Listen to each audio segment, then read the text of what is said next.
I'm joined now by Thomas Gehl. He's the president of Amble Luck International Capital Corporation and was an environmental advisor to former President Clinton. Thomas, interesting new year, new issues facing UNGA. The fighting in Ukraine, obviously, that was addressed somewhat in that story. That's, of course, produced these twin crises of food and fuel. Talk to us about these big agenda items. Well, thank you again for having me back. It has been a difficult time through COVID and through the war on many of the sustainable development goals that were set out. China, to their credit, has continued to move forward on poverty reduction, while the rest of the world has had a 4-year setback. The food security is very insecure, obviously, at this point in time, since Ukraine is one of the major grain belts of the world and now has been denied the ability to harvest and ship a lot of those different areas. So we've had some very substantial challenges going on. Hopefully that will be addressed during the planetary sessions that are going on now in New York. And, in the report we just heard, there's this universal call to action on poverty. And yet, I think we both probably could agree that poverty has probably been even more exacerbated because of COVID. So what kind of actions can be taken? It's difficult because the resources are strained to a great extent. So now we've got to try to find ways of creating more with less.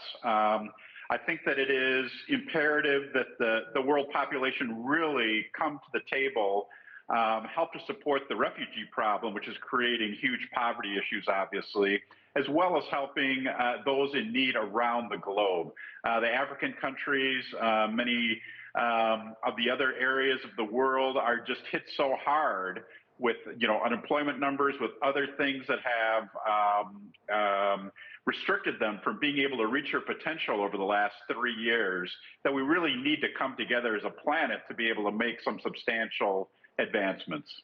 Thomas, let's talk about the most obvious new development at UNGA this year is that everybody's going to be there. I mean, as you know, we've had these kind of Zoom conferences, and there's a lot to be said about face-to-face kind of discussions. Talk to us about how that changes the climate of a meeting like this.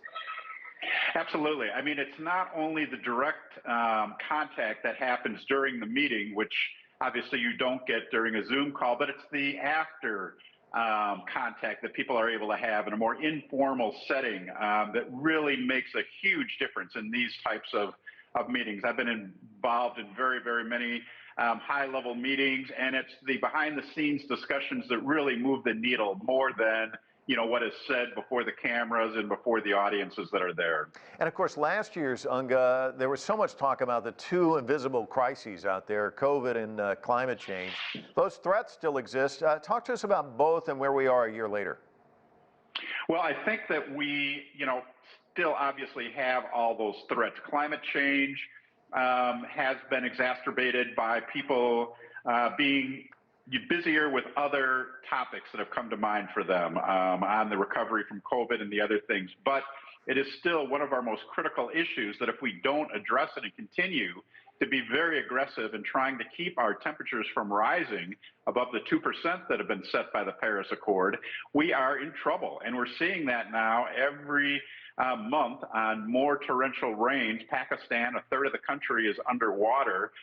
China has suffered severely from it. The United States has had some of the worst heat waves that they've ever experienced. So we need to address all these things and keep our eye on the ball to move things forward. Yeah, just back from Greenland, and the icebergs up there still melting. Thomas, thanks so much for your insights. Appreciate it. A pleasure. Always a pleasure. Thank you.